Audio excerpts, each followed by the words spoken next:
The universe stretches across 93 billion light-years of observable space, contains an estimated 2 trillion galaxies, and has been expanding for 13.8 billion years. And the overwhelming scientific consensus is that humanity will never reach even the closest fraction of it. Not because we lack the will, not because the technology is simply out of reach, but because the physics of reality itself may have permanently locked most of existence behind a wall we cannot cross. A wall made not of steel or stone, but of space and time, and the fundamental laws that govern both.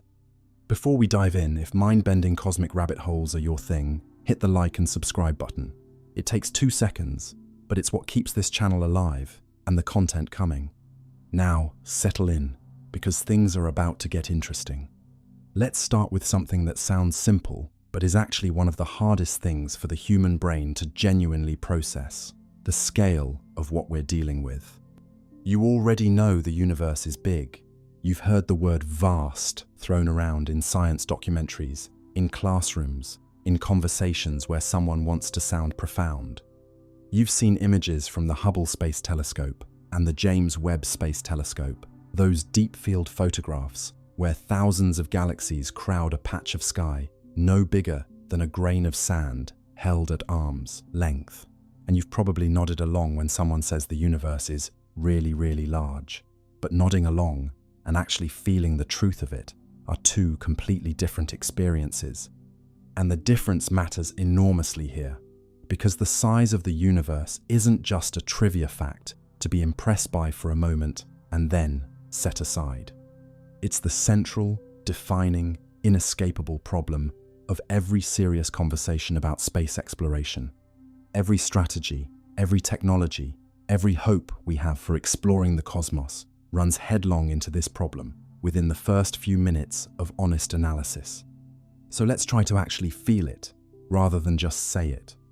A light year is the distance light travels in a single year, moving at 299,792,458 meters per second, the fastest speed that anything in the known universe can achieve. In terms a bit easier to relate to, that's about 186,000 miles per second, or roughly 5.88 trillion miles covered in a single year. Already, that number is essentially meaningless to human intuition. 5.88 trillion miles. It doesn't land the way numbers that matter are supposed to land. So let's scale it down and try to build a mental model we can actually hold. If you compress the entire distance from Earth to the Moon, about 239,000 miles, a journey that took the Apollo astronauts roughly 3 days, into just 1 inch, then the Sun would sit about 390 inches away, which is roughly 32 feet, still manageable, still imaginable, still something you could picture in a long hallway.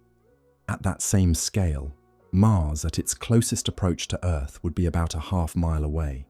Pluto, the outermost significant body in our solar system, sits about 9/10 of a mile from your starting point. The heliopause, the outer boundary of our solar system, where the Sun's influence fades into true interstellar space, the boundary that Voyager 1 crossed in 2012, would be about 1.5 miles out. And the nearest star system, outside our own, the Alpha Centauri system, which includes Proxima Centauri at 4.24 light-years away, would be roughly 16,000 miles distant at that same scale. 16,000 miles. On this model, where the Moon is 1 inch away, the nearest neighboring star is farther than 2/3 of the way around the Earth, and we haven't even left the neighborhood yet.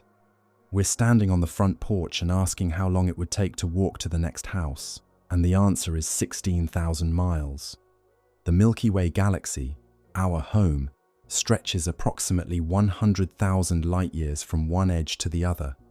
At that compressed scale, the Milky Way would be so wide that light, traveling at its maximum possible speed, takes 100,000 years to cross it. Our solar system sits about 26,000 light-years from the galactic center well into the suburban outskirts, nowhere near the dense, star-packed core where the supermassive black hole known as Sagittarius A star resides. A black hole with a mass about 4 million times that of our Sun. We are in the provinces of a galaxy, not the capital. Now, here's where the scale tips from impressive into something closer to existentially disorienting, and it tips hard. The Andromeda Galaxy, the nearest large galaxy to our own, a spiral galaxy that contains somewhere between 1 trillion and 1.5 trillion stars, sits 2.537 million light-years away. Even at the speed of light, which we can never actually achieve, crossing to Andromeda and back would take more than 5 million years. The entire evolutionary history of Homo sapiens covers only about 300,000 years. Put differently, the round trip to our nearest galactic neighbor would require us to survive and travel for roughly 17 times the entire span of human existence on Earth. Andromeda isn't a destination we'd visit and return from. At any speed our civilization can currently produce, it's a destination so remote it barely qualifies as conceivable. And Andromeda is close. In cosmic terms, Andromeda is essentially next door. The Virgo cluster, one of the major concentrations of galaxies near us, sits about 53 million light-years away. The Coma cluster is over 300 million light-years. The most distant objects we can observe with our current instruments sit over 13 billion light-years from us, their light having traveled since the universe was barely a few 100 million years old. The observable universe, the portion of the cosmos we can, in principle, detect from Earth, spans a diameter of approximately 93 billion light-years. That figure sometimes confuses people who know the universe is 13.8 billion years old. Simple math would seem to suggest that light can't have traveled farther than 13.8 billion light-years in 13.8 billion years. So how can anything be 46.5 billion light-years away from us in any direction? The answer is one of the most important and least intuitively obvious facts about our universe. Space itself has been expanding the entire time, stretching the fabric of reality so that regions which were once close together are now separated by distances far greater than the original journey of their light would suggest. The universe didn't just explode outward from a single point, flinging matter across empty space the way a bomb flings debris. The space between every point grew, and continues to grow, right now, in every direction, simultaneously. Every galaxy is moving away from every other galaxy, not because galaxies are flying through space, but because the space between them is expanding.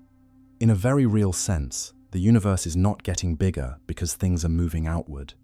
The universe is getting bigger because bigger is what the universe is doing as a fundamental property of space-time itself under current conditions. So when astronomers say the observable universe is 93 billion light-years across, they mean that we can theoretically detect light from objects up to about 46.5 billion light-years away in any direction, even though those objects emitted their light when the universe was much younger and much smaller. The light traveled to reach us, but during the billions of years of that journey, the universe kept stretching, and those objects are now much farther from us than where their light originated. Within that observable sphere, the current best estimates place roughly 2 trillion galaxies. That figure was published in 2016 by astronomer Christopher Consolis and colleagues at the University of Nottingham, and it revised the previous widely cited estimate of around 200 billion galaxies upward by a factor of 10 times more galaxies than we thought. 2 trillion of them, each containing anywhere from a few million stars in the case of dwarf galaxies, to hundreds of billions or even trillions of stars in the case of the largest elliptical galaxies. The Milky Way itself holds between 200 and 400 billion stars. The Sun is one of them, a perfectly average, middle-aged yellow dwarf star, unremarkable in almost every measurable way, which happens to have a family of planets, one of which developed chemistry complex enough to produce this conversation. Now try to hold all of that simultaneously and locate yourself in it. You are on a single medium-sized rocky planet, orbiting one ordinary star, somewhere in the outer spiral arm of a galaxy containing hundreds of billions of other stars, which is one of perhaps 50 galaxies in our local group, which is part of a supercluster spanning 520 million light-years. which is one small region of a universe containing 2 trillion galaxies spread across 93 billion light-years.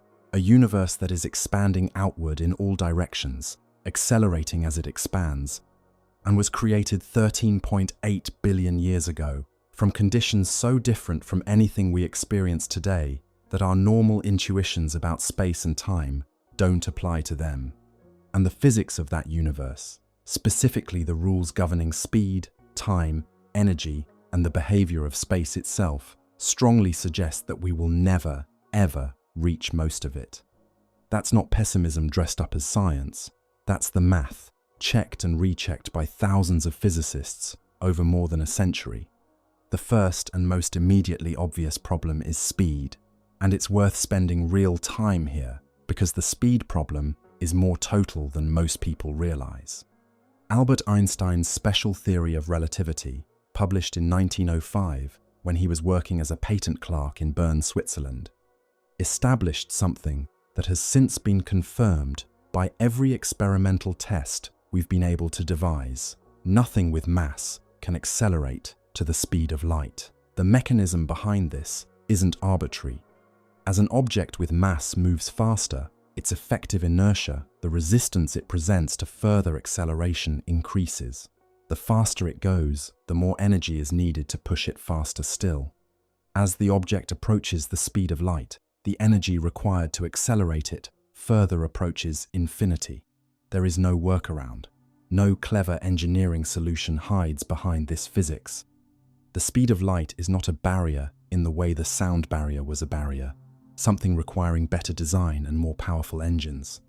Breaking the sound barrier required understanding aerodynamics and building aircraft capable of surviving the aerodynamic forces involved at transonic speeds. Those were real engineering challenges that determined engineers solved. Breaking the light barrier would require infinite energy, not a lot of energy, not more energy than we currently have. Infinite energy, which is simply not something that exists in a finite universe. So our spacecraft will never travel at the speed of light, and the speeds we've actually achieved are sobering even by the standards of optimism. The Parker Solar Probe, launched on the 12th of August 2018, is currently the fastest human-made object ever built.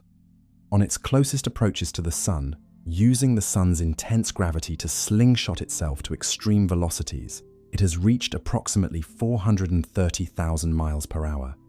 That is genuinely breathtaking by any earthly measure. Nothing humans have ever constructed has moved that fast. It sounds like the kind of speed that should get you somewhere. But 430,000 miles per hour works out to about 0.064% of the speed of light, 64 thousandths of 1%, not 64%, not even 1%. 64 one-thousandths of 1%. At that speed, reaching Proxima Centauri, the nearest known star to our Sun, a red dwarf sitting 4.24 light-years away, would take approximately 6,300 years. 6,300 years. The first permanent human settlements in Mesopotamia appeared around 3,500 BCE, meaning we would need to look back to before writing was invented, before the wheel was in widespread use, before recorded history of any kind, and launch a spacecraft from that moment for it to arrive at the nearest star sometime in the early 5th millennium CE. That's for the nearest star, the single closest stellar body to our Sunday. Voyager 1, the most distant human-made object from Earth, launched on the 5th of September 1977 and has been traveling away from us ever since.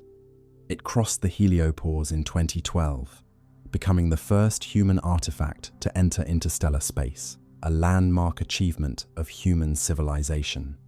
As of recordings around this time, it sits roughly 24 billion kilometers away. That sounds enormous, and relative to human experience it is. But 24 billion kilometers is less than 2/1000ths of a single light year. Voyager 1 travels at approximately 17 kilometers per second, a speed that sounds impressive, but would take about 70,000 years to carry it to Proxima Centauri, if it were heading in that direction, which it isn't. It's heading toward the constellation Ophiuchus and will approach the star Gliese 445 inches, approximately 40,000 years. 45 years of continuous travel through space, powered by a nuclear source steadily losing strength, and we've covered less than a 10,000th of the distance to our nearest star. This is not a criticism of Voyager 1 or the Parker Solar Probe or any other spacecraft. They are extraordinary achievements, and the data they've returned has been priceless. The point is simply this: those achievements, the best we've ever done in terms of raw speed and distance, illustrate with painful clarity just how far we are from any kind of meaningful interstellar travel. Now, it's absolutely fair to ask whether future spacecraft might be dramatically faster, and the answer is yes in principle, though the word dramatically needs careful calibration. Nuclear thermal propulsion involves heating a propellant like hydrogen using a nuclear reactor and expelling it through a nozzle for thrust. Tested in the United States in programs like NERVA in the 1960s and early 1970s, nuclear thermal engines can achieve specific impulse, a measure of fuel efficiency roughly twice that of chemical rockets. This would meaningfully reduce travel times within the solar system, potentially cutting a Mars journey from 7 or 8 months to perhaps 4. But it does nothing to solve the interstellar problem. Even at the most optimistic projected speeds for nuclear thermal propulsion, a journey to Proxima Centauri would still take tens of thousands of years. Ion drives, which have already been used on spacecraft like NASA's Dawn mission, work by accelerating charged particles to very high exhaust velocities, producing very low but continuous thrust. They're extremely fuel efficient, and a spacecraft running an advanced ion drive for years could build up to much higher speeds than chemical rockets can achieve. The downside is that the thrust they produce is tiny. The Dawn spacecraft's ion engines produced about 91 millinewtons of thrust, roughly equivalent to the weight of a piece of paper. Continuous, but extremely gentle. Over long periods in space, this can be practical, but the speeds achievable still leave interstellar travel in the realm of tens of thousands to hundreds of thousands of years. The most ambitious near-term interstellar propulsion idea is Breakthrough Starshot, announced in April 2016 by Russian billionaire Yuri Milner and the late Stephen Hawking. The concept is to build extremely tiny spacecraft, essentially wafer-thin chips, equipped with cameras, sensors, and communication equipment, all fitted with reflective light sails, and accelerate them using an extraordinarily powerful ground-based laser array. Firing the laser at the light sail would push the tiny craft to approximately 20% of the speed of light, a velocity so extreme that the journey to the Alpha Centauri system would take about 20 years. That's genuinely remarkable. Compare 20 years to Voyager 1's 70,000-year estimate for the same trip. The difference is astonishing. But the caveats are severe. The spacecraft in question would be essentially microscopic, incapable of carrying any human passenger or even a significant science payload. They'd have no braking mechanism. Once the laser stops pushing them, they're flying at 20% light speed with nothing to slow them down, meaning they'd streak through the Alpha Centauri system in a matter of hours, snapping pictures as they pass, no stopping to investigate. No orbiting Proxima Centauri b, the potentially habitable planet, detected there in 2016. Just a brief, fast, one-way flyby. And any data they gathered would take 4.24 years to reach us via radio signals, traveling at the speed of light. Building the laser array required for Breakthrough Starshot, an array powerful enough to push even a tiny sail to 20% light speed, would require energy outputs and engineering feats far beyond anything currently achievable. The project's founders have estimated costs potentially in the billions to tens of billions of dollars, and many engineering challenges remain unsolved. This is a serious scientific proposal backed by serious people, but it's also a proposal whose practical realization lies decades away at minimum. And even if it works perfectly, at 20% of the speed of light, a journey to Andromeda would take about 12.7 million years. To the Virgo cluster, about 265 million years. To the edge of the observable universe, billions of years. breakthrough starshot is an exciting step toward the stars. It doesn't come close to solving the universe-scale exploration problem. Some theoretical physicists have sketched out concepts for antimatter drives, which would annihilate matter and antimatter to release energy with nearly perfect efficiency, far better than any chemical or nuclear reaction. A perfectly efficient antimatter rocket would, in principle, be capable of achieving a significant fraction of the speed of light. The problems are numerous and severe. We have no way to produce or store antimatter in anything approaching the quantities needed. Even tiny amounts of antimatter are almost impossibly difficult to contain because any contact with ordinary matter triggers annihilation, and the cost of producing the small amounts of antimatter we currently generate in particle accelerators is millions to billions of dollars per microgram. An antimatter rocket capable of interstellar travel would need kilograms or tons of antimatter, a quantity we have no remotely plausible path to producing. Laser sails pushed not by ground-based lasers, but by the light pressure of the sun or of a powerful laser system in space, have been proposed in more elaborate forms than breakthrough starshot. The physics are sound, and solar sails have been demonstrated on small scales by projects like Icaros and LightSail 2. Scaling them to meaningful payloads and meaningful speeds remains an enormous challenge. The bottom line across all of these proposals is consistent: our fastest, credible, theoretical speed, not something we can build today, but something theoretically achievable in some optimistic future, would get us to the nearest star system in decades, to the center of the Milky Way in hundreds of thousands of years, to Andromeda in millions of years, and to the farthest reaches of the observable universe in billions to tens of billions of years. The universe is simply too big for speed alone to solve. And that's before we introduce the second problem, which is the one that turns extremely hard into something more like physically permanent. Even if we could somehow build a spacecraft that traveled at the full speed of light, a speed Einstein told us we can never actually reach, we still could not explore most of the universe. Not primarily because of the travel time, but because of something far more fundamental. The universe is actively working against us.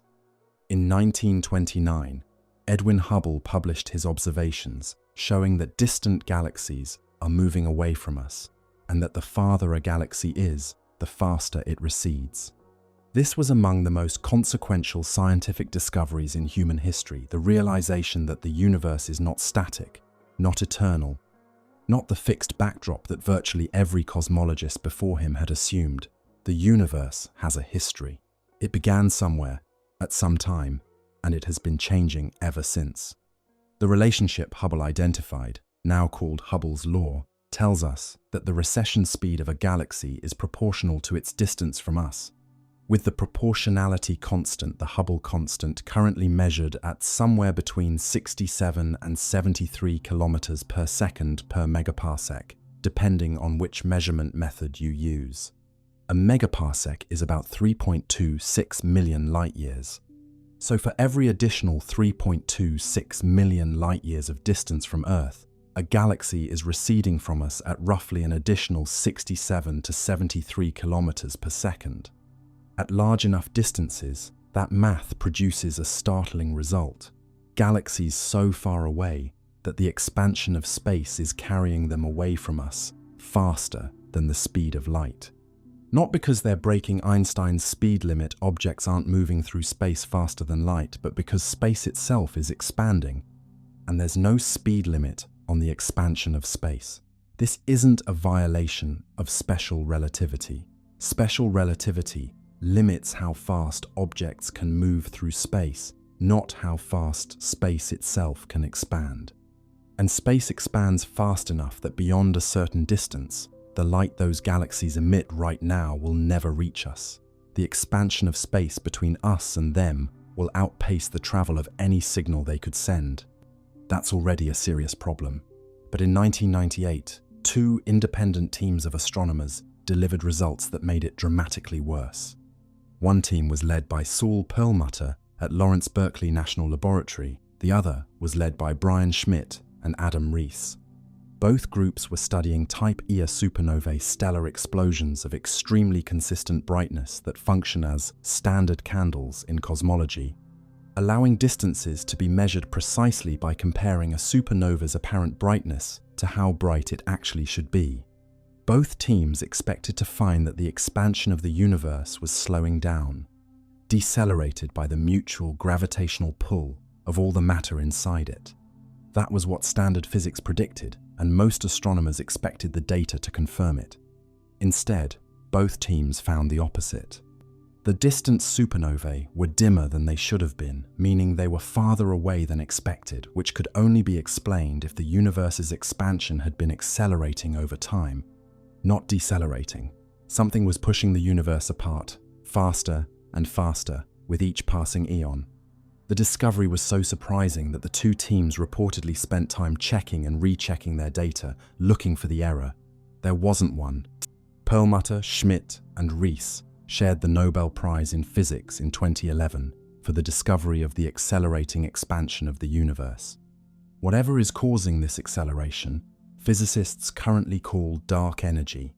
It constitutes approximately 68% of the total energy content of the universe, the dominant component of everything that exists, and one we understand almost nothing about. Dark energy appears to be a property of space itself. As space expands, more space is created, and that new space comes with its own dark energy, which drives further expansion. The simplest mathematical way to incorporate it into our equations is through Einstein's cosmological constant, which he introduced into his general relativity equations in 1917 originally to force the equations to describe a static universe, because he couldn't believe the universe was expanding. He later called this his greatest blunder, when Hubble's work showed the universe was, in fact, expanding, and he dropped the term. The irony is that the cosmological constant turned out to be necessary after all, just for the acceleration of the expansion rather than the prevention of it. Einstein removed the right idea for the wrong reason, and then it turned out to be right for a completely different reason. Dark matter, the invisible, gravitationally detectable substance that accounts for the observed motions of stars and galaxies, makes up another 27% of the universe's total energy content. Everything we can see, touch, detect, measure, and build things out of every atom, every planet, every star, every nebula, every galaxy, visible in every image ever taken, adds up to approximately 5%. The universe is 5% made of the stuff we understand. 95% of everything that exists is made of things we currently can't directly detect, can't sample, and can't fully explain. We are a thin, luminous thread in a fabric whose other 95% remains dark to us. What the accelerating expansion means for exploration is stark and specific. There is a distance from Earth beyond which space is expanding so fast that even light traveling toward us will never reach us. That boundary is called the cosmic event horizon, and it currently sits approximately 16 billion light-years away.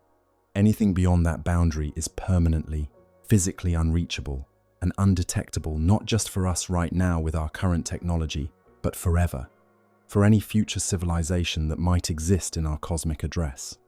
Even at the speed of light, moving towards something beyond the cosmic event horizon, space would stretch in front of you faster than you could cross it. You'd never arrive. The destination would recede forever.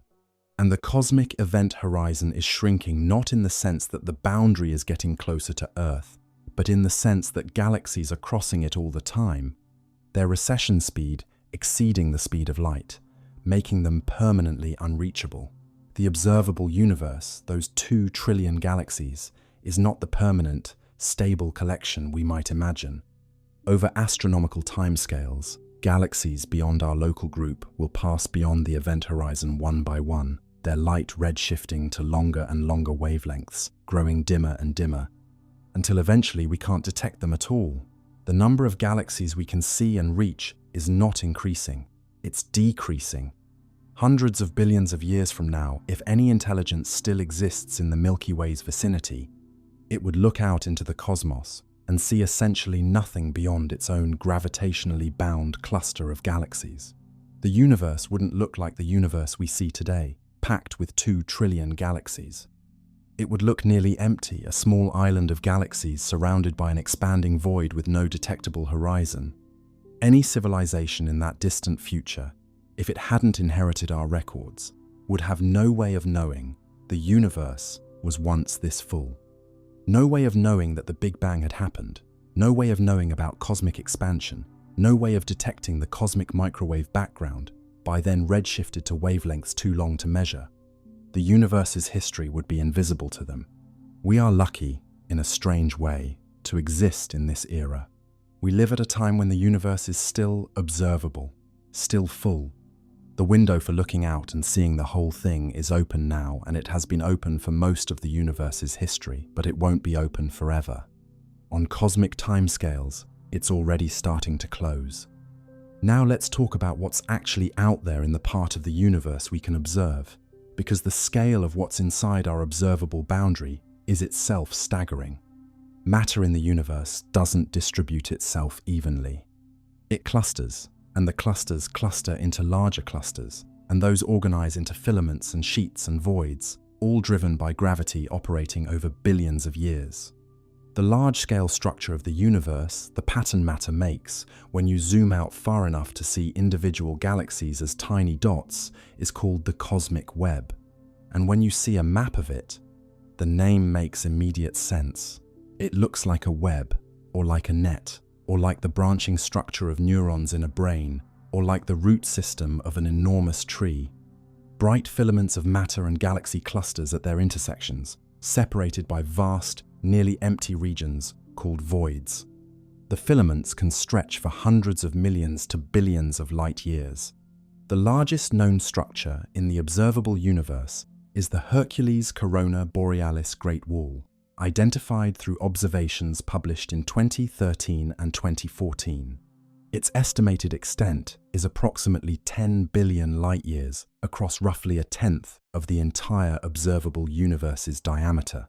Structures that large sit at the boundary of what our current cosmological models easily accommodate, and the debate among researchers about their implications for our understanding of how the universe formed its large-scale structure continues. Our own position in this web sits within the Laniakea supercluster, a name derived from Hawaiian, meaning immeasurable heaven, chosen partly because the structure is indeed almost beyond measure. Laniakea was formally identified and described in 2014 by astronomer Brent Tully and colleagues, who mapped the gravitational flow of thousands of galaxies to define the boundaries of our local supercluster.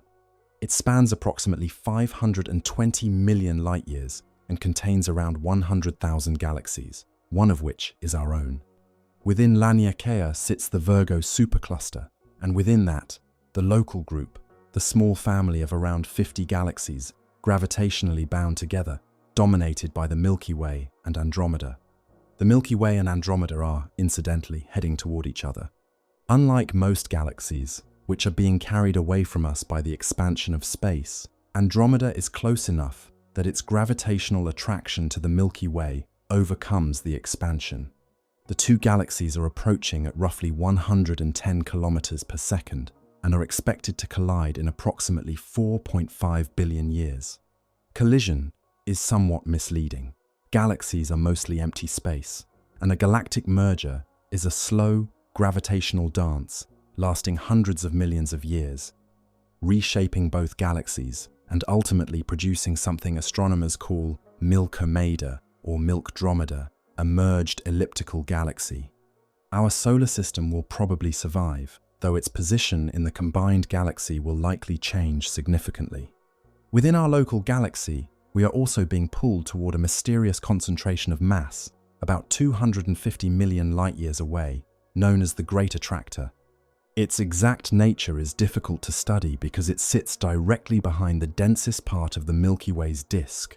From our viewing angle, the galactic plane where dust and gas are so thick they block most of the light we'd use to examine what's behind it. What we know is that there's an enormous concentration of mass there, enough to be influencing the gravitational motion of thousands of galaxies, including our own. Between the filaments and superclusters, lie the voids among the most striking features of the universe's large-scale structure. The voids are not merely areas with fewer galaxies. They're regions so empty that traveling through them, you might go hundreds of millions of light-years in any direction without encountering a single significant galaxy. The Voyager's void, discovered in 1981 by Robert Kirshner and colleagues, spans approximately 330 million light-years and contains very few galaxies relative to its volume. If our Milky Way sat at the center of the Voyager's void, our nearest galactic neighbor would be so far away that for most of human history, we would have had no way of knowing other galaxies existed at all. The voids aren't empty in the strict sense. They contain some galaxies, some dark matter, some faint matter, in forms we don't fully catalogue. But relative to the dense filaments and clusters, they're close enough to empty to be disorienting. If our civilization had happened to originate in a void rather than on the outskirts of a rich galaxy in a rich supercluster, we might have spent millennia staring into a much lonelier sky.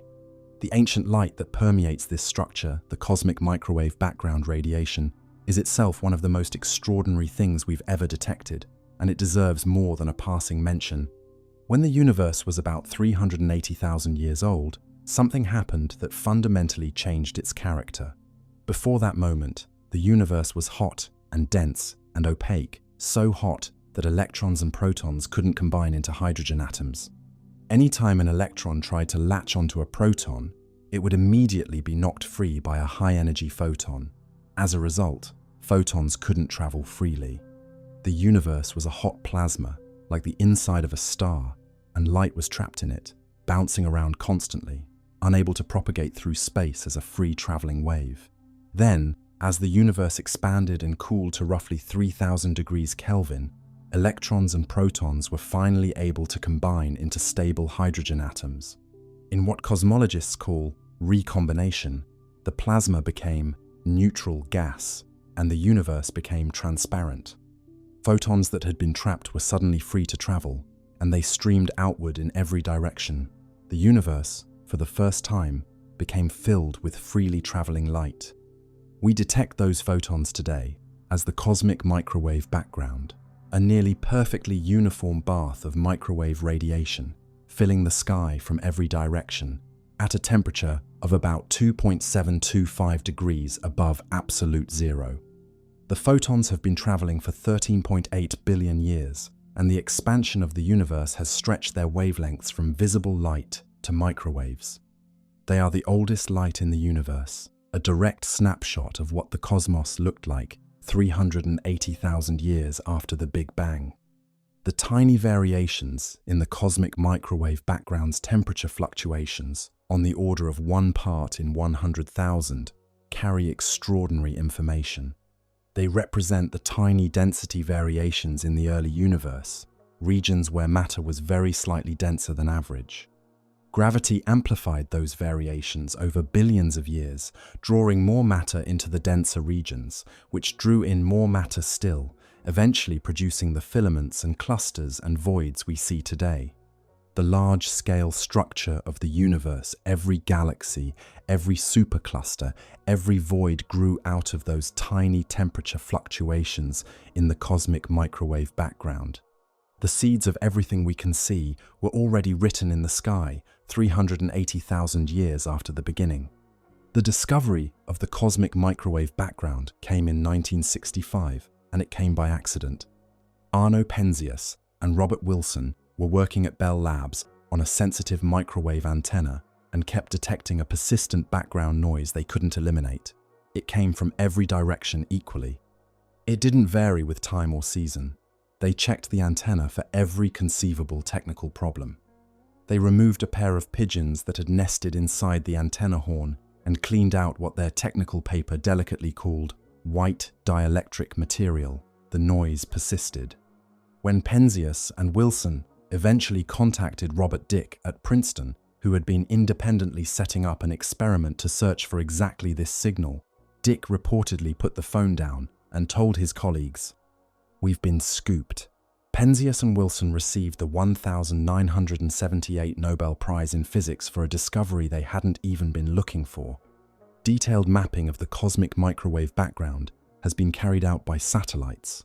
The Cobbe satellite in the early 1990s, which confirmed the background's blackbody spectrum with extraordinary precision and earned its principal investigators the 2006 Nobel Prize, the WMAP satellite from 2001 to 2010, and the Planck satellite from 2009 to 2013. Each mission mapped the temperature fluctuations with increasing precision, and each round of data has refined our understanding of the universe's age, composition, geometry, and early history. The cosmic microwave background is arguably the most productive single dataset in the history of cosmology. And then, the James Webb Space Telescope arrived and showed us what existed before most of those structures had fully formed. Webb launched on Christmas Day, the 25th of December, 2021, aboard an Ariane 5 rocket from the Guiana Space Center in French Guiana.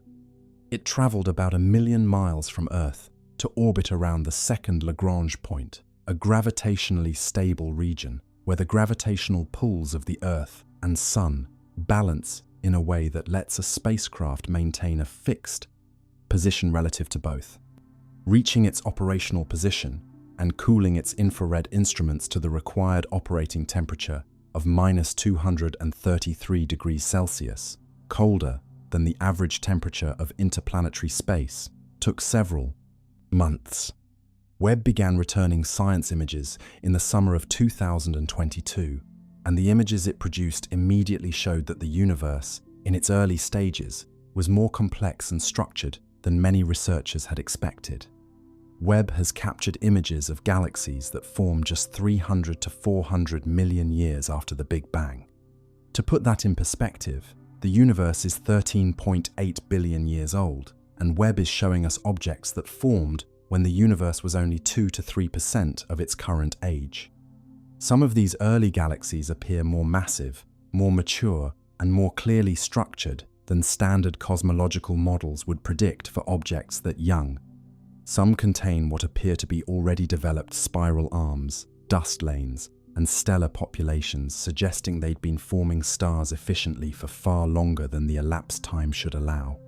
Researchers are actively working to determine whether these observations require revisions to the standard model of galaxy formation, or whether they can be accommodated with adjustments to existing assumptions.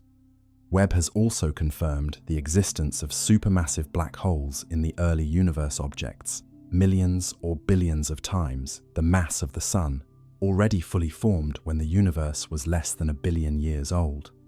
How black holes grew that large that fast is one of the central outstanding questions in modern astrophysics. They shouldn't have had enough time to accumulate that much mass through the standard process of gradual accretion, and explaining their existence may require new mechanisms of black hole formation or growth. All of this, the ancient starlight, the supermassive black holes, the unexpectedly mature early galaxies we learned from light, from photons that happened to travel in our direction over billions of years and ended up hitting a mirror on a telescope we parked 1 million miles from home.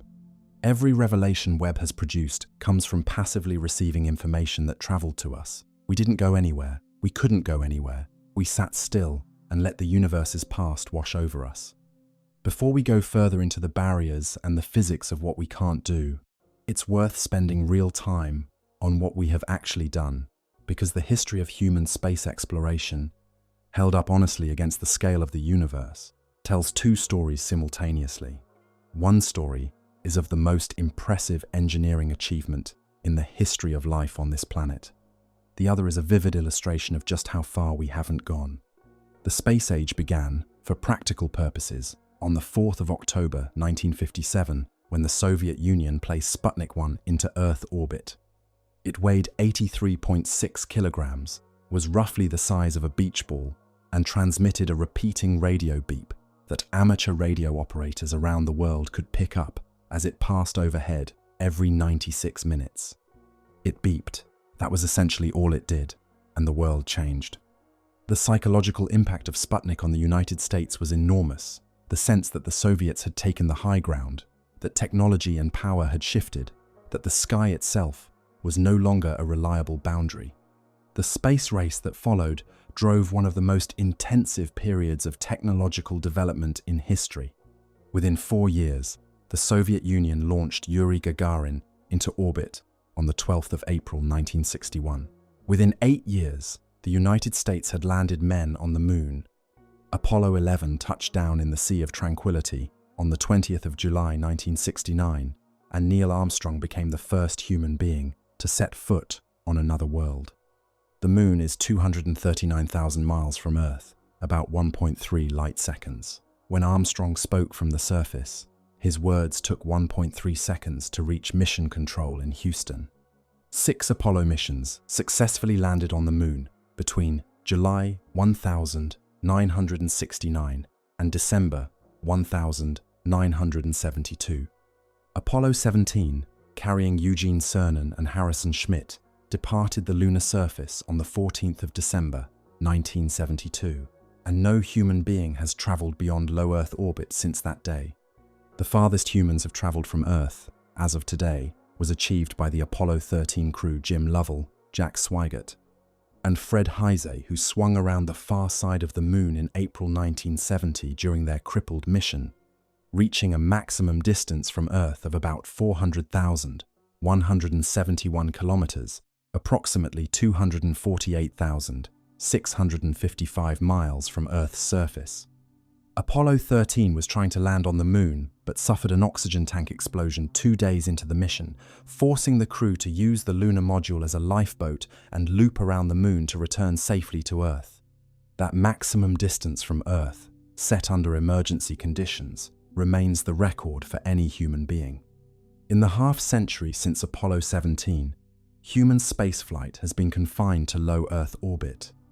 The International Space Station sits about 250 miles above Earth's surface, completing an orbit roughly every 90 minutes.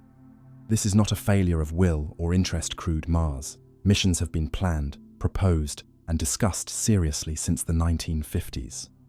It reflects the genuine difficulty and expense of deep space travel, and the reality that keeping humans alive in space beyond Earth orbit requires solving problems of radiation exposure, physiological deterioration, food production, psychological endurance, and emergency medicine that remain only partially addressed. The robotic exploration of the solar system has been far more extensive, and it has revealed things that would have seemed like science fiction a century ago. The Pioneer 10 and Pioneer 11 spacecraft, launched in 1972 and 1973 respectively, were the first human-made objects to travel through the asteroid belt and fly past Jupiter and Saturn. Pioneer 10 remains on a trajectory that will eventually take it in the general direction of the star Aldebaran, though it will take about 2 million years to get there. Both Pioneers carry gold anodized aluminum plaques depicting a man and a woman, the location of our Sun relative to 14 pulsars, and a schematic of our solar system, a message to any future finders.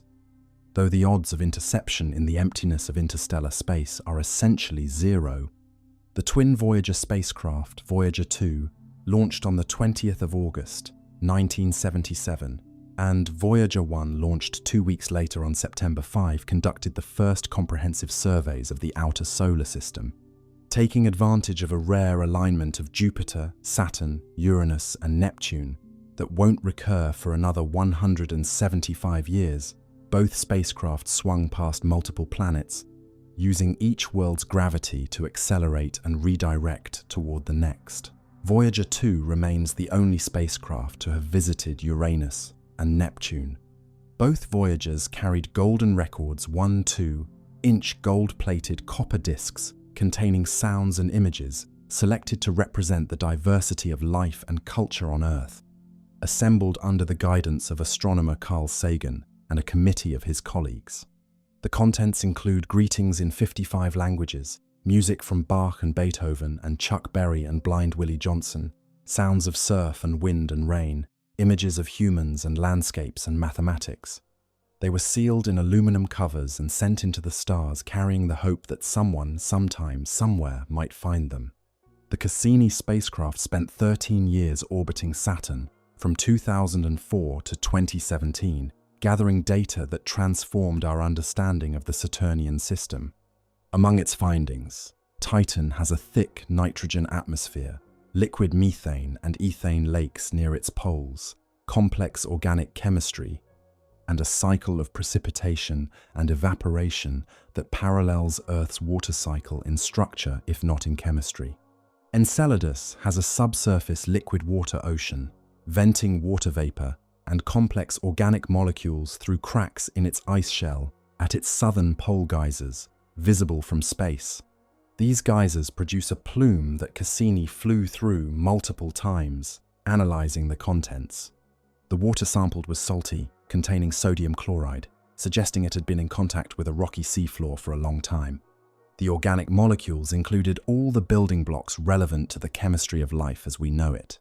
Enceladus is considered one of the most compelling candidates in the solar system for the potential existence of microbial life, not on its surface, which is frigid and airless, but in the liquid water ocean beneath its ice. The New Horizons spacecraft flew past Pluto on the 14th of July 2015, the first close encounter with that distant world. The images it returned were astonishing. A young, geologically active surface with mountains of water ice as tall as the Rockies, nitrogen glaciers flowing through valleys, and a heart-shaped plain of frozen nitrogen the size of Texas, now known informally as Tombor Regio, after the astronomer Clyde Tombaugh, who discovered Pluto in 1930. Nobody expected Pluto, at the far frozen edges of the solar system, to be geologically active. Nobody expected it to be so complex. New Horizons then continued on to fly past a more distant Kuiper Belt object called Arrokoth in January 2019, the farthest object ever visited by a spacecraft. The Mars Curiosity rover landed on the 5th of August 2012 and is still operating as of this recording. Its successor, the Perseverance rover, landed on the 18th of February 2021 in Jezero Crater, a former lake bed. Perseverance has been collecting rock samples that future missions are intended to retrieve and return to Earth for analysis. It carried with it the Ingenuity helicopter, which on the 19th of April 2021 made the first powered flight on another world, a 1-2 second hop to an altitude of about 3 meters. Ingenuity was designed to make 5 flights. As of early 2024, it had made more than 70. The history of the Wright brothers' first powered flight at Kitty Hawk and the first powered flight on Mars occurred exactly 118 years apart, the 19th of April 2021 and the 17th of December 1903. These are extraordinary accomplishments. The data they've returned has genuinely changed our understanding of the solar system and our place in it. The discovery that Europa, Enceladus, and potentially Titan harbor environments that might support life, not complex life. Perhaps, but microbial life is one of the most profound findings in the history of science. The possibility that life might exist, or might have existed, in our own solar system changes everything about how we think about the universe's biological potential. And yet, every single one of these missions, every rover and flyby and orbiter and lander and probe, has explored a region of space so small relative to the universe that calling it a beginning would be generous. Everything we've ever visited, measured, photographed, or touched exists within our solar system, within the gravitational reach of our own star, a medium star in the suburbs of one galaxy among 2 trillion. The nearest star to our own, Proxima Centauri, has a planet. Proxima Centauri b, detected in 2016 through the radial velocity method, orbits in what astronomers call the habitable zone, the range of distances from a star where liquid water could theoretically exist on a surface. Whether Proxima Centauri b is actually habitable is deeply uncertain. Proxima Centauri is a red dwarf star, prone to intense stellar flares that could strip away an atmosphere and bombard any nearby planet with radiation. Whether the planet has an atmosphere, whether it has liquid water, whether it has anything resembling conditions favorable for life, we don't know. We don't know because we can't get there, and our telescopes can't resolve the planet's surface. We can measure that it exists, roughly how massive it is, and roughly where it orbits. Everything else is inference. There are also planets detected around the star Teegarden, 12.5 light-years away. Around TRAPPIST-1, a red dwarf star 40 light-years away that hosts 7 rocky, Earth-sized planets, 3 of them in the habitable zone. The TRAPPIST-1 system became one of the most studied planetary systems ever discovered after its planets were confirmed by NASA's Spitzer Space Telescope in 2017. 7 worlds, 3 potentially habitable, 40 light-years from Earth, a distance so large that a signal sent there today at the speed of light would arrive 40 years from now, and any response would take another 40 years to return. An 80-year round-trip conversation with whoever might live there, if anyone does. A conversation that began before you were born might receive its first response when you were elderly, if anyone was there to reply. None of these worlds have been visited. None will be visited in any near-term scenario, not by any technology currently under development. They've been detected, measured, analyzed, characterized to the extent our instruments allow by the most sophisticated telescopes ever built. But detected and explored are so different they barely belong in the same category. This leads to the theoretical escape hatches, and it's worth being honest about each of them.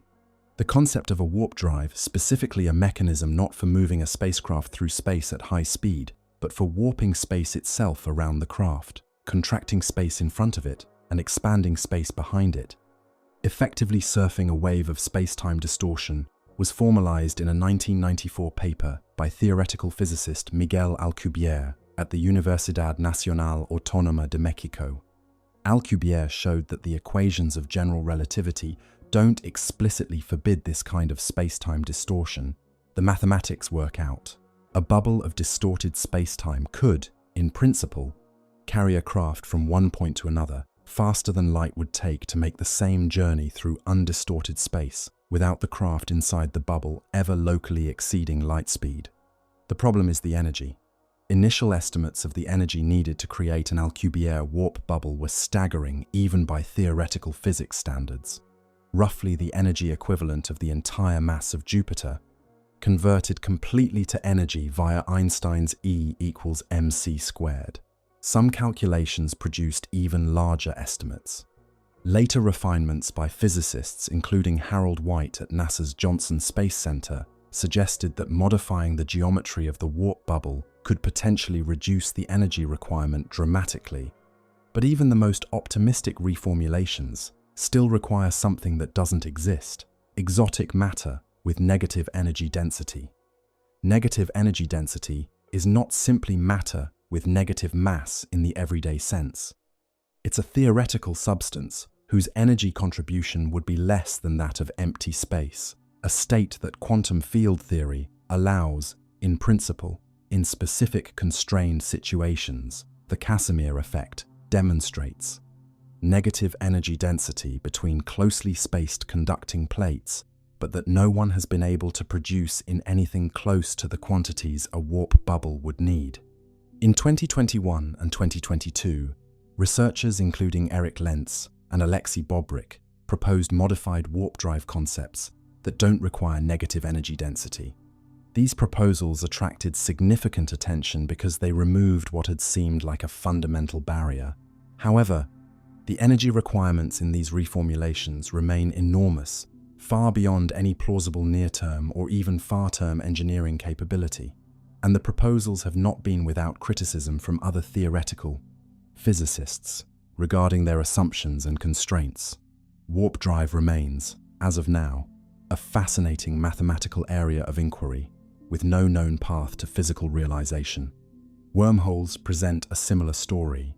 In 1935, Albert Einstein and Nathan Rosen, working together at the Institute for Advanced Study in Princeton, showed that the equations of general relativity permit solutions describing what they called Einstein-Rosen bridges, tunnels through space-time connecting two distant regions. In a maximally extended Schwarzschild spacetime, the spacetime geometry around a non-rotating black hole, the geometry contains not just the black hole singularity and the surrounding space on one side, but a mirror image of that structure on the other side, connected through a bridge. This was the mathematical foundation for what later became known as wormholes. Kip Thorne, who would later share the 2017 Nobel Prize in Physics for his contributions to the detection of gravitational waves, and his colleagues Michael Morris and Yuri Yurtsever explored the conditions under which a wormhole might be traversable in a 1988 paper. Their analysis found that a stable, traversable wormhole could in principle exist, but that keeping it open against the natural tendency of the geometry to collapse would require exotic matter with negative energy density. Same problematic ingredient as the warp drive. Nature seems to be consistent in its restrictions. In 2013, Juan Maldacena and Leonard Susskind proposed a deeply interesting theoretical connection, sometimes written as ER equals EPR, a mathematical equivalence between Einstein-Rosen-Bridges wormholes and Einstein-Podolsky-Rosen pairs quantum-entangled particles. This suggests that quantum entanglement and spacetime geometry might be connected at a deep level, that the spacetime tunnel of a wormhole and the quantum correlation of entanglement might be two descriptions of the same underlying phenomenon. This is genuine, serious, theoretical physics actively pursued by researchers, but it doesn't offer a practical transportation mechanism. Quantum entanglement cannot be used to transmit information faster than light, let alone to physically transport matter. The time dilation option, not traveling faster through space, but experiencing less time by moving fast, is real physics rather than speculation. Einstein's special relativity tells us that clocks run slower for objects moving at high speeds relative to a stationary observer. This effect, called time dilation, has been directly measured. Atomic clocks on fast-moving aircraft run measurably slower than identical clocks on the ground. The GPS satellite system requires corrections for relativistic time dilation. Both special relativistic satellites move fast, and general relativistic satellites are in a weaker gravitational field, remain accurate. Without those corrections, GPS would accumulate errors of about 7 to 10 kilometers per day. At 99.9% of the speed of light, time dilation reduces the experience time of travel by a factor of about 22 compared to a stationary observer. At 99.9999% of light speed, the factor approaches about 700. In principle, traveling at very close to the speed of light, a crew could cover thousands of light years in what felt to them like just years of ship time, while thousands of years passed outside.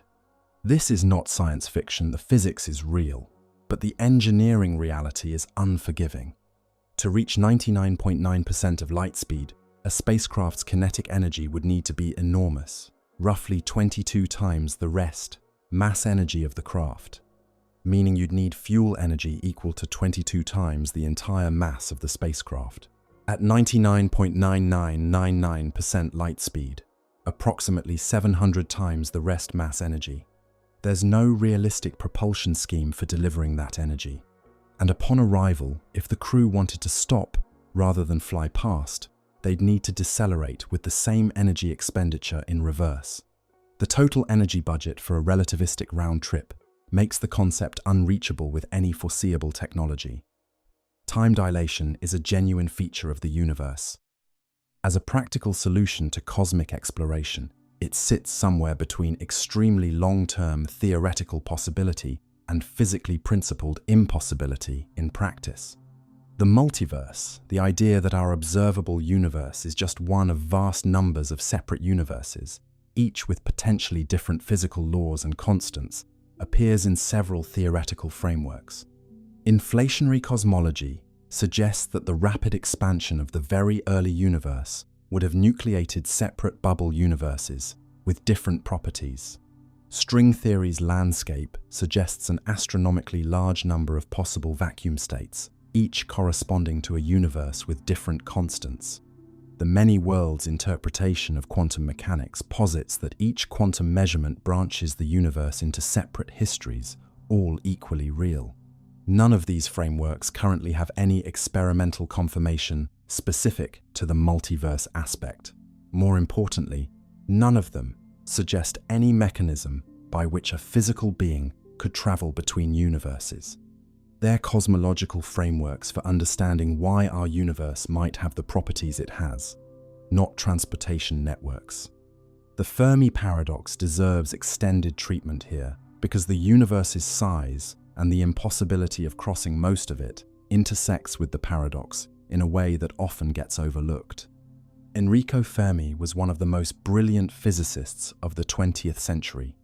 Born in Rome in 1901, he won the Nobel Prize in Physics in 1938, officially for his work on induced radioactivity, but his contributions ranged across nuclear physics, quantum mechanics, and statistical mechanics in ways that are still foundational to modern physics. He led the team at the University of Chicago that produced the first controlled, self-sustaining nuclear chain reaction on the 2nd of December 1942 in a makeshift laboratory built beneath the stands of Stagg Field. He was one of the key scientific figures of the Manhattan Project. The story of the Fermi paradox's origin, as usually told, goes like this.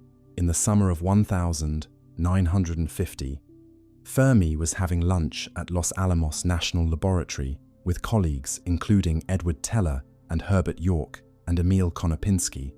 Conversation had turned to a recent New Yorker cartoon depicting aliens flying around New York City stealing garbage cans. The conversation evolved to flying saucers and then to the broader question of extraterrestrial intelligence. Fermi reportedly performed a rapid mental calculation and then suddenly asked, "Where is everybody?" The logic is clean. The Milky Way is about 100,000 light-years across and roughly 13 billion years old.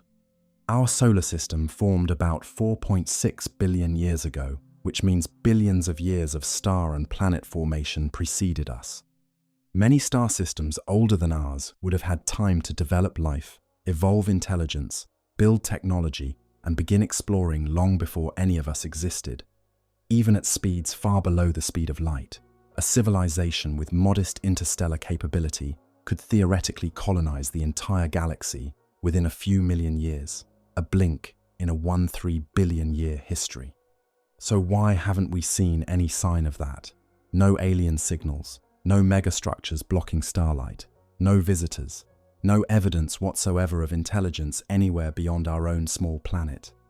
The answers proposed over the decades since Fermi's question fall into a few broad categories.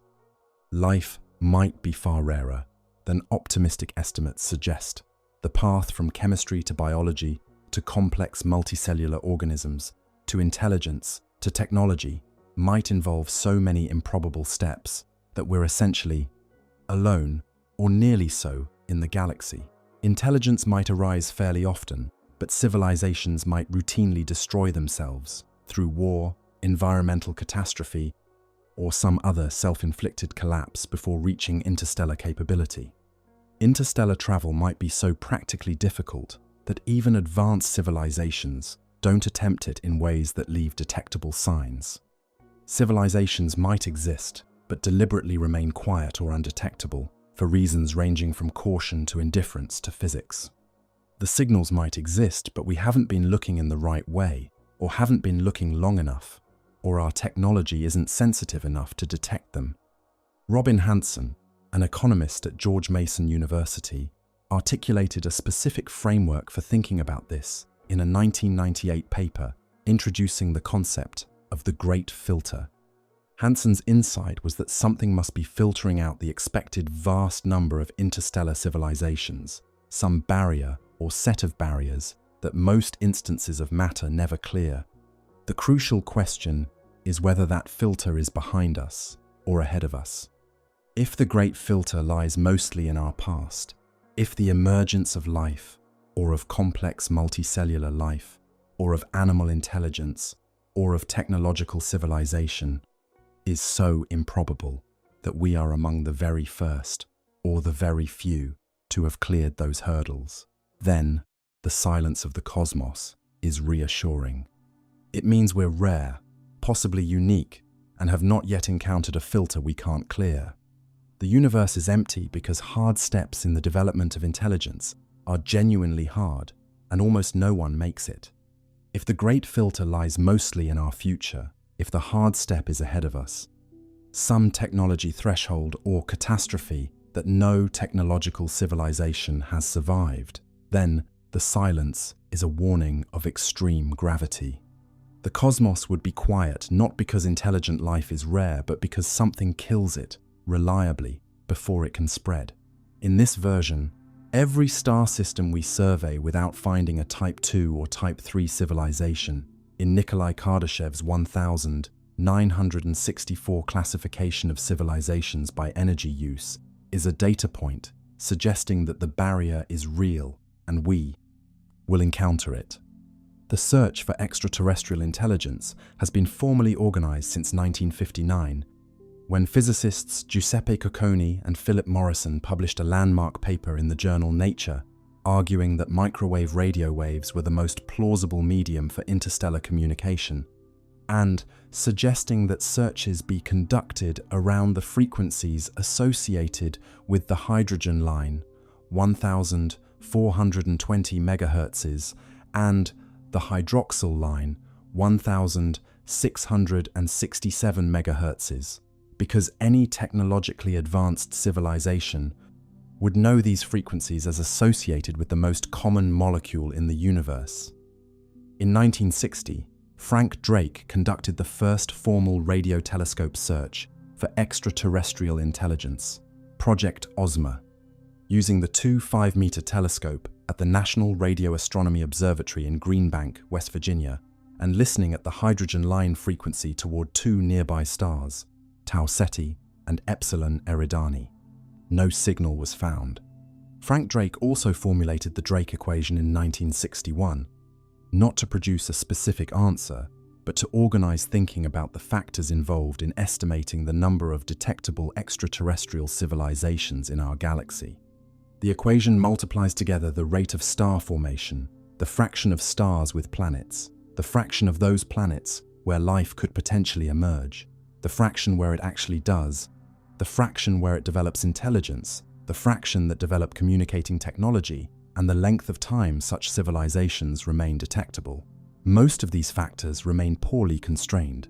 Depending on which values you plug in, you get answers ranging from less than 1, meaning we're likely alone in the galaxy, to millions, meaning the galaxy should be teeming. The equation is most useful as a framework for understanding the uncertainty, not as a calculator. The most intriguing signal ever received in the context of SETI was the WOW signal, detected by Jerry Eman on the 15th of August, 1977, using Ohio State University's Big Ear radio telescope.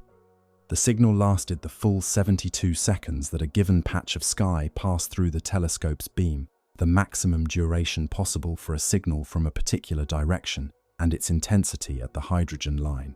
Frequency was so strong that Eman circled it on the computer printout and wrote "Wow" next to it.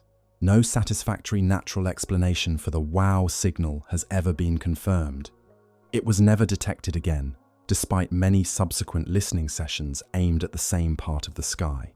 Its origin remains unknown. The Breakthrough Listen initiative, launched as part of the Breakthrough Initiatives announced in 2015 and 2016, is the largest and most comprehensive scientific search for extraterrestrial intelligence ever conducted. It uses major telescopes, including the Greenbank telescope and the Parkes telescope, to survey the nearest million stars, the galactic plane, and the 100 nearest galaxies, covering more of the radio spectrum and more targets than all previous SETI surveys combined. As of this recording, Breakthrough Listen has produced no confirmed signal of artificial extraterrestrial origin. Now, here's where the universe's size intersects with the Fermi paradox in a way that's genuinely underappreciated.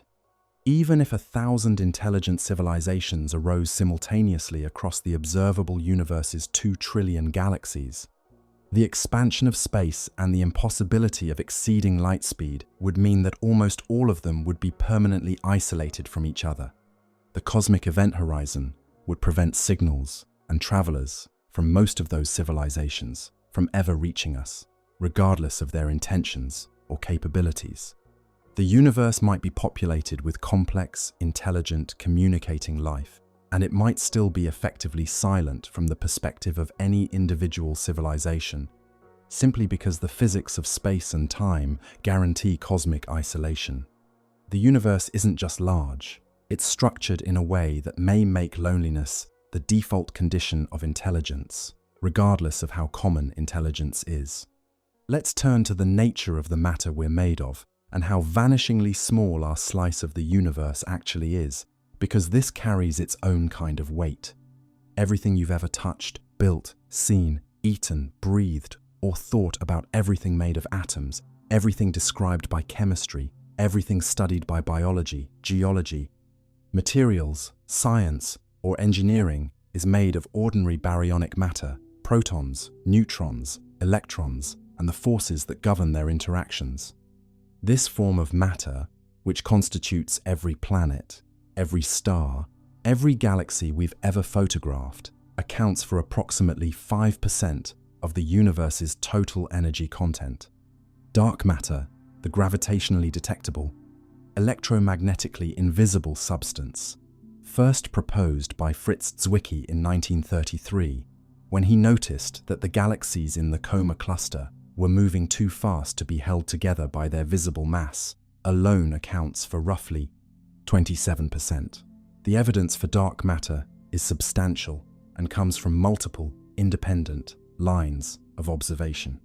Galaxy rotation curves, where stars in the outer regions of spiral galaxies orbit faster than the visible mass distribution can explain, have been measured for hundreds of galaxies and consistently require additional, invisible mass.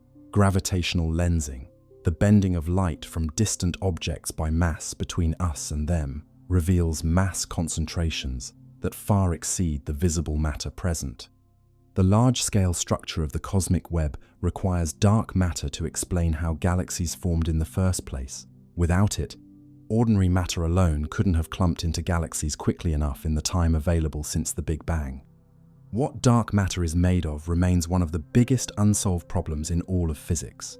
The leading candidates include weakly interacting massive particles, WIMPs, hypothetical particles, predicted by supersymmetric extensions of the standard model that would interact only via gravity and the weak nuclear force.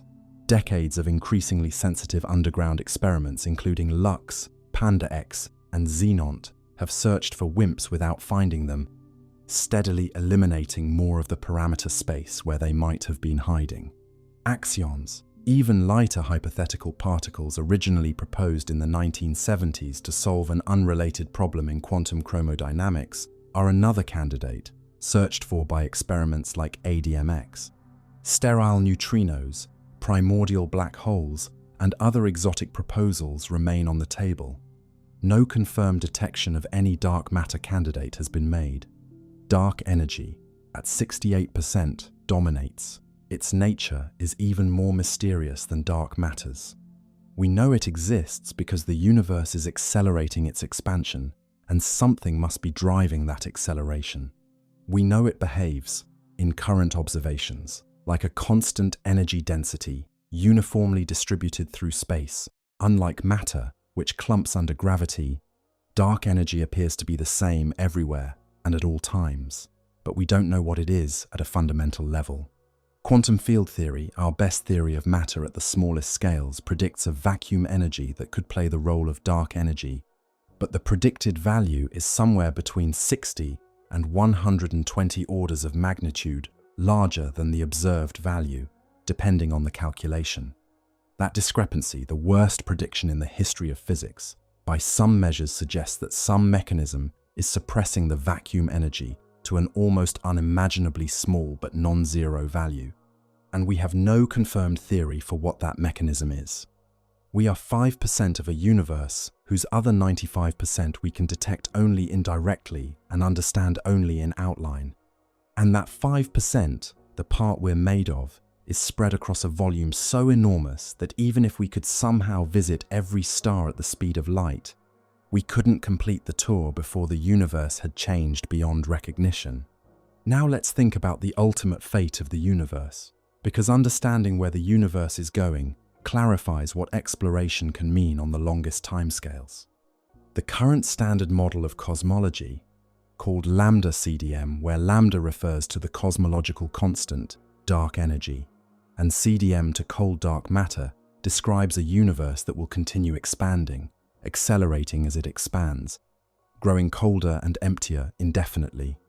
There's no current evidence for the Big Crunch, a scenario where the expansion reverses and everything eventually collapses back to a singularity. Nor is there strong evidence for the Big Rip, a scenario where dark energy grows increasingly intense over time until eventually even atoms are torn apart, a fate that would require dark energy to behave differently than it currently appears to. The most likely fate, on our current understanding, is something physicists call the heat death, or the Big Freeze. The timeline of this fate is almost incomprehensibly long, and it's worth tracing it step by step. The Sun has about 5 billion years of hydrogen-burning life remaining. As its hydrogen core runs out, it will expand into a red giant, eventually swallowing Mercury and Venus, and possibly Earth, before shedding its outer layers as a planetary nebula and contracting into a white dwarf, a dense, hot remnant about the size of Earth but with roughly the mass of the Sun, cooling slowly over billions of years. But other stars will continue to burn long after the Sun is gone. Red dwarfs, the smallest, coolest, least massive stars, burn their hydrogen so slowly that they can last for tens of billions to perhaps 100 trillion years. The smallest red dwarfs have expected lifespans of 10 trillion years, roughly 700 times the current age of the universe. For most of the universe's stellar lifetime, measured in the timescales of stellar physics, we're currently still in the first chapter. Over tens to hundreds of billions of years, the rate of star formation will decline as galaxies consume or exhaust their reserves of cold gas. Stars will continue to form, but more slowly. Eventually, perhaps in 100 trillion years, the last new stars will form, and the universe will enter an era dominated by stellar remnants, white dwarfs, neutron stars, and black holes cooling and dimming over vast timescales. Over even longer periods, gravitational interactions within galaxies and clusters will gradually scatter some stars out of their host galaxies entirely and cause others to spiral inward into the central supermassive black holes. Galaxies as we know them will eventually dissolve, their stars distributed across intergalactic space or consumed. The universe will become extremely dark and cold, populated by isolated remnants in an expanding void. Black holes will grow and merge, but they're not permanent. Stephen Hawking's theoretical work in 1974 showed that black holes should slowly radiate energy, Hawking radiation, due to quantum effects near the event horizon. This radiation is unimaginably faint for black holes of stellar or galactic mass, but over sufficiently long timescales, it would cause any black hole to lose mass and eventually evaporate. The time required for a black hole with the mass of the Sun to evaporate via Hawking radiation is approximately 10 to the power of 67 years. Supermassive black holes with masses billions of times that of the Sun would take correspondingly longer, perhaps 10 to the power of 96 years or more. Eventually, all black holes will evaporate, and the universe will consist entirely of thinly distributed particles and photons, growing ever more dilute as space continues to expand. Some extensions of particle physics predict that even the proton, the apparently stable building block of atomic nuclei, may eventually decay. If proton decay occurs on timescales predicted by some grand unified theories, roughly 10 to the power of 34 years, then, beyond that point, no ordinary matter will exist in any form. All the atoms that ever existed, all the rocks and planets and stars and organisms would have dissolved into their constituent quarks and then into lighter particles and radiation. At these ultimate timescales, the possibility of any form of organized complexity, let alone exploration, seems vanishingly remote. But the point is not to depress. The point is that these timescales illustrate the completeness of the constraints, not just on human exploration, which is constrained by our short lives and limited technology, not just on the exploration of any civilization alive today, constrained by the cosmic event horizon, but on any possible form of organized intelligence anywhere in the universe, ultimately constrained by the laws of thermodynamics and the finite total energy available in a system heading inexorably toward maximum entropy. The universe had a beginning. It will have something like an end, and within that arc, the portion of it any given intelligence can explore is a tiny, temporary, precious fraction. Now, having laid out all of that, the scale, the speed problem, the expansion problem, the dark energy wall, the history of what we've actually done, the theoretical proposals and their honest limitations, the Fermi paradox and its unsettling implications, the fate of the universe, it's worth sitting with a different question. What does all of this mean? There's a tendency, when confronted with these limitations, to feel something between disappointment and despair. The universe is almost entirely unreachable. Our species will probably never leave our solar system in any significant sense. The 2 trillion galaxies we can see will mostly recede beyond our reach over time. The 95% of the universe made of dark matter and dark energy remains fundamentally mysterious and physically inaccessible. The window for observing the full richness of the observable universe is, on astronomical timescales, closing. That's the honest accounting, but it's not the whole picture. Consider what we've actually accomplished. In the 13.8 billion years since the Big Bang, the universe produced exactly 1 confirmed instance and possibly many unconfirmed instances of matter, organizing itself to the point of asking what it's made of and where it came from. Stars exploded billions of years before our sun existed, scattering the heavy elements forged in their cores: carbon, oxygen, iron, nitrogen across space. Those elements condensed into our solar system. On a rocky planet, at a specific distance from a specific star, chemistry became biology over billions of years of evolution. Biology became nervous systems, then brains, then language, then writing, then mathematics, then physics. And then, with physics, this self-assembled product of the universe began to understand the universe from the inside. We didn't just look at the stars. We figured out that they're powered by nuclear fusion, that the heavy elements in our bodies came from stars that died before our solar system existed, that the universe has a beginning 13.8 billion years ago, that it's expanding, that 95% of it is made of things we can't see, that the expansion is accelerating, and that a boundary 16 billion light-years away means most of existence is permanently sealed away from us. We did that. We, who cannot reach the nearest star. We, who have never been farther from Earth than a few days' travel. We, who live on average 79 years on a small rocky world and die knowing we've visited essentially none of the universe. We figured all of this out using light and mathematics and the patient, systematic accumulation of evidence over centuries. That achievement is extraordinary, not as a consolation prize for not being able to explore physically, as an achievement in its own right, perhaps the most remarkable achievement in the history of life on Earth. Carl Sagan, the astronomer and science communicator, whose influence on how we understand our cosmic situation is difficult to overstate, put it in terms that have not been improved upon. In the 1994 book Pale Blue Dot, written after Voyager, one turned its cameras back toward the inner solar system from beyond Neptune and photographed Earth as a tiny point of light, a fraction of a pixel, in a vast, dark frame. Sagan wrote about the smallness and preciousness of our planet, with a clarity that the best science writing achieves only occasionally. We're a mote of dust in a sunbeam.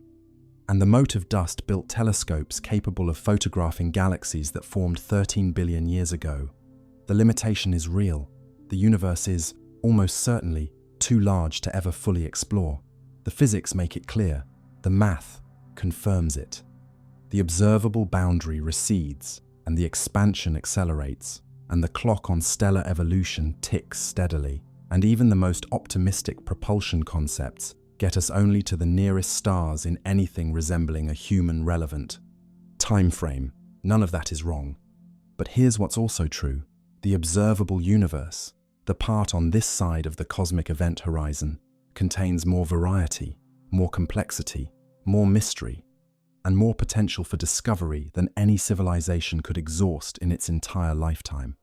The 2 trillion galaxies we can see contain enough variety of physics, chemistry, and possibly biology to occupy every scientist, every telescope, every instrument our civilization could ever build for longer than civilization has existed.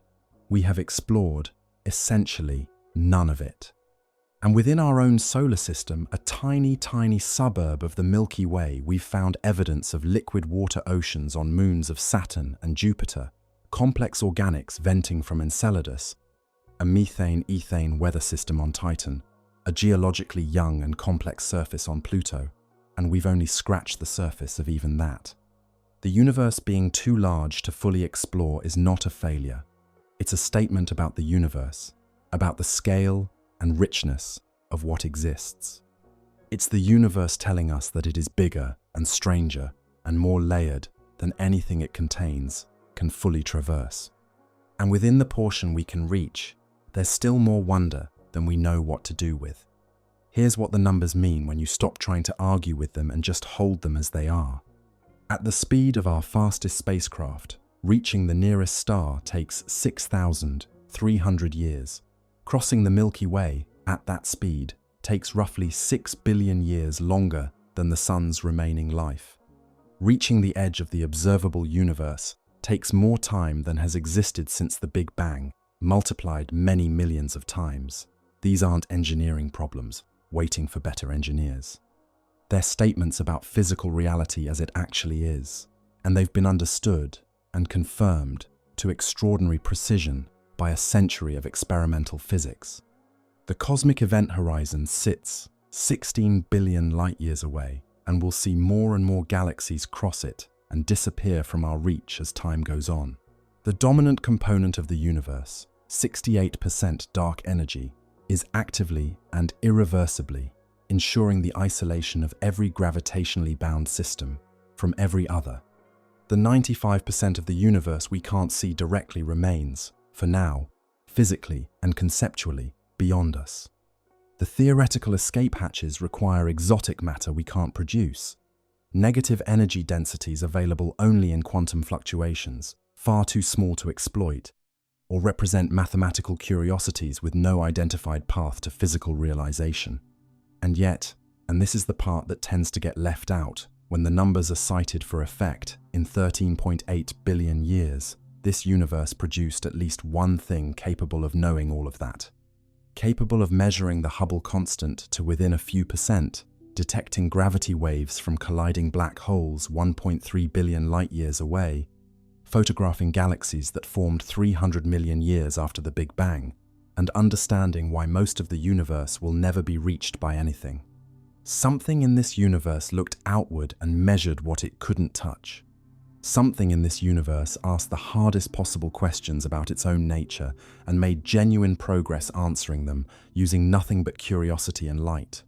That something is here, on this planet, looking up at a sky full of unreachable stars and asking anyway, knowing full well the answer includes most of it you will never see, and asking anyway.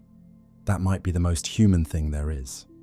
And it might also be the most extraordinary thing we know of in the entire observable universe. If you made it to the end of this one, that genuinely means something the algorithms don't reward patience. And the fact that you're still here tells me you're the kind of person this channel exists for. Drop a comment with whatever hit you hardest, whether it's the 9.3 billion light-year scale, the cosmic event horizon closing down at 16 billion light-years, the fact that everything visible adds up to only 5% of what exists, or just the image of Voyager 1 crawling toward a star it will never reach after 45 years of travel. If you want to go deeper, there are more videos right there waiting.